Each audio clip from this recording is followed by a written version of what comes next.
Hello everyone, আসসালামু আলাইকুম। সবাই কেমন আছেন? আশা করি সবাই ভালো আছেন। আল্লাহর অশেষ রহমতে আমরাও ভালো আছি। চলে আসলাম আমার পেজের আরও একটা ভিডিও নিয়ে। এই তো সকালবেলা ঘুম থেকে উঠেই বারান্দা আসলাম। একদম কড়া রোদ ছিল বাহিরে, রোদে একদম সব জ্বলে যাচ্ছে। আর আমাদের চারপাশটা তো এমনিই পাকা, এই জন্য রোদের তাপটাও বেশি লাগে। আবার ঝড় বৃষ্টি বাতাস সব কিছুই বেশি বেশি লাগে। এই যে আমি একটু বাইরে দেখতেছি, রোদের তাপে একদম জলমলে জলমলে করছে গাছগুলা। এই তো কতক্ষণ বারান্দায় ছিলাম, বারান্দা থেকে এখন চলে যাব রান্নাঘরে রান্না করার জন্য। আজকে বাচ্চারা বলতেছে তারা পাস্তা খাবে, আর আমার ছেলের মুসলমানি করাইছি 2 দিন হয়ে গেছে, সে এখন যা বায়না করে তাই রান্না করতে হয়। আলহামদুলিল্লাহ ছেলে সুস্থই আছে, সুস্থভাবে মুসলমানি করিয়েছি। আমরা ওকে হসপিটালে নেই নাই, হঠাৎ করে ওর বাবা বাসায় ডাক্তার নিয়ে আসছে, বাসায় মুসলমানি করিয়েছি। সবাই বলতো আমার ছেলেকে মুসলমানি করিয়ে দেওয়ার জন্য, ও অনেক দুষ্টামি করে। আমি মুসলমানি করার পর দেখতেছি ওর দুষ্টামি আরও বেড়ে গেছে। দেখা যায় আগে যেভাবে মুসলমানি করাইতো বাচ্চারা ভয় পাইতো, আর 2-1 সপ্তাহ অনেক কষ্ট করতে হতো বাচ্চাদের পিছনে। এখনকার যুগে আর কষ্ট করতে হয় না। এই যে আমার ছেলেকে মুসলমানি করে এলাম, ও একদমই টের পায় নাই। মাশাল্লাহ আলহামদুলিল্লাহ ও অনেক ভালো আছে। এই তো ওর যেদিন মুসলমানি করাইছি ওই দিনে প্যান্ট পরিয়ে দিছি। আমার ছেলেকে মুসলমানি করার পর ওর দুষ্টামি আরও বেড়ে গেছে। ও এখন আরও বেশি করে দুষ্টামি করে, কারণ ও তো ভয় পায় নাই। আমি মনে করি বাচ্চাদেরকে যে মুসলমানিতে একটু ব্যথা পাবে ওইভাবে করালে ভালো, তাহলে ওরা একটু ভয় পাবে, মাদেরকে যন্ত্রণা কম দিবে। ওর ভালোর জন্য যেন ভয় না পায়, ব্যথা না পায়, এই জন্য এভাবে মুসলমানি করালাম। দেখা যায় এখন ও আরও সাহস বেড়ে গেছে, ও এখন উল্টা আমাদেরকে ভয় লাগায়। আজকে আমি বাচ্চাদের জন্য পাস্তা রান্না করতে গিয়ে আমার সাথে এটা কী হয়ে গেল, পাস্তাগুলো একদম ভেঙে গেল লাস্ট পর্যায়ে। ফার্স্ট টাইম যখন এগুলো সিদ্ধ করলাম ভালোই দেখলাম, কিন্তু একটু লেট করে রান্না করেছিলাম তাই মনে হয় এগুলো নরম হয়ে গেল। আর পাস্তাগুলো যখন আমি কড়াইতে দিতে গেলাম তখন পাস্তাগুলো একদম ভেঙে গেল। কিন্তু আমার মনটা এত খারাপ হয়ে যায় রান্না করতে গিয়ে। কিন্তু এই পাস্তাটা খেতে অনেক মজা হয়েছে, কারণ পাস্তাগুলো ভাঙাতে ভিতরে একদম ভালোভাবে লবণ মশলা ঢুকেছে।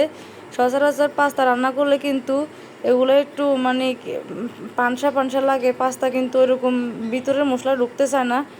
আর যেহেতু এগুলো ভেঙে গেছে তাই একদম মশলা ভিতরে ঢুকে গেল। ভাঙাতে আরও ভালো লাগছে, কিন্তু দেখতেও এরকম ভালো লাগে নাই।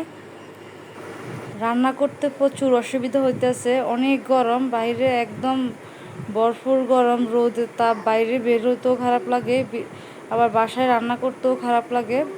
আর ফাঁকার বাতাস মনে হয় যে গায়ে লাগে না, যেখানে যাই গরমই লাগে।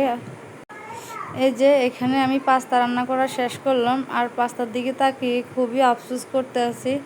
আমি লাইফে অনেকবার পাস্তা রান্না করছি, কিন্তু কখনোই এমনটা হয় নাই। এই ফার্স্ট টাইম আমার সাথে এমনটা হলো। যেমনই হলো কিন্তু খেতে ভালোই লাগলো, বাচ্চারাও খুব মজা করে খেয়েছে। তো এদিকে এই গরমের দিয়ে রান্না বান্নাও শেষ করলাম। আজকে গাছের মিষ্টি কুমড়া পাতা এনেছি, মিষ্টি কুমড়া পাতা দিয়ে মাছ দিয়ে রান্না করলাম, ছোটো মাছ রান্না করলাম, আর ছোটো চিংড়ি মাছ রান্না করলাম। কিন্তু খুবই আফসোসের বিষয় বাসায় ধনিয়া পাতা ছিল না, তাই দিতে পারি নাই। ছোটো মাছ রান্না করলে কিংবা ছোটো চিংড়ি রান্না করলে এগুলোর সাথে ধনিয়া পাতা দিলে খুব ভালো লাগে, সুন্দর স্মেল আসে, কিন্তু না থাকাতে দিতে পারি নাই। হাজব্যান্ডকে বলছে আনার জন্য, কিন্তু উনি রান্নাবান্নার শেষ পর্যায়ে এনেছে, মানে রান্নাবান্না শেষ, তারপর আমরা এখন ফ্রেশ হবো এমন সময় এনেছে। কিন্তু যে গরম আমার আর ভালো লাগে নাই, তাই আমি আর দেইও নাই। এই যে এখানে আমার ছেলে ফ্রেশ হয়ে আসছে, ও খুবই খুশি মুসলমানি হয়ে। ওর কিন্তু লুঙ্গি পরা লাগে না, ওর দাদাভাই যেহেতু লুঙ্গি নিয়ে আসছে, ও বলতেছে আমাকে এটা পরিয়ে দাও, তাই ওর বাবা ওকে পরিয়ে দিচ্ছে। আর লজ্জা পাচ্ছে, হাসতেছে লুঙ্গি পরে। এই তো বাবা ছেলে খুবই মজা করতেছে লুঙ্গি নিয়ে, ওর বাবাও হাসতেছে ওনার ছেলে যে লুঙ্গি পরে লজ্জা পাচ্ছে। এই তো দুপুর টাইমে আমি ওদেরকে ফ্রেশ করে খাবার খাওয়াইয়ে ঘুম পাড়িয়ে দিলাম। আর দেখা যায় দেখা যাচ্ছে বাইরে কি পরিমাণে রোদ, বাসায় ভিতরে একদম রোদের আলো চলে আসছে। কিন্তু ওদেরকে ঘুম পাড়ানোর কিছুক্ষণ পরে পুরা আকাশ অন্ধকার হয়ে গেছে। আর হঠাৎ করে এমন ঝড় বৃষ্টি, মানে পুরোই অবাক কাণ্ড। সারাদিনের মানে সারা সকাল দুপুর রোদ ছিল, বিকেলবেলা হঠাৎ করে বৃষ্টি, একটু একটু রোদ আছে, রোদের আলোর মধ্যে বৃষ্টি হচ্ছে, খুবই ভালো লাগছে। আর বৃষ্টিটা দেখে আমি তো অনেক খুশি। বৃষ্টি আসলে আমার কাছে খুবই ভালো লাগে। বিশেষ করে আমাদের ছাদ বাগানের জন্য অনেক উপকার হয়। দেখা যায় ডেইলি 2বার করে পানি দিলেও গাছগুলো একদম শুকিয়ে যায়, আর বৃষ্টি আসলে একদম আবার তরতাজা হয়ে যায়। এই জন্য আমার কাছে বৃষ্টি আসলে অনেক ভালো লাগে। আর আমার ছেলেমেয়েরাও বৃষ্টি অনেক পছন্দ করে, ওরা বৃষ্টি আসলে অনেক মজা করে বারান্দায় এসে। ঝড় আসলে কিন্তু আজকে আর আসতে পারে নাই, ওরা তো ঘুমিয়েছিল। আমি একা একাই বসে বসে বৃষ্টি দেখলাম। আর গাছগুলো মনে হয় যে একদম মানে বৃষ্টির পানি দিয়ে ধুয়ে দিচ্ছে, গাছগুলো একদম পরিষ্কার হয়ে গেছে, আরও সবুজ দেখা যাচ্ছে।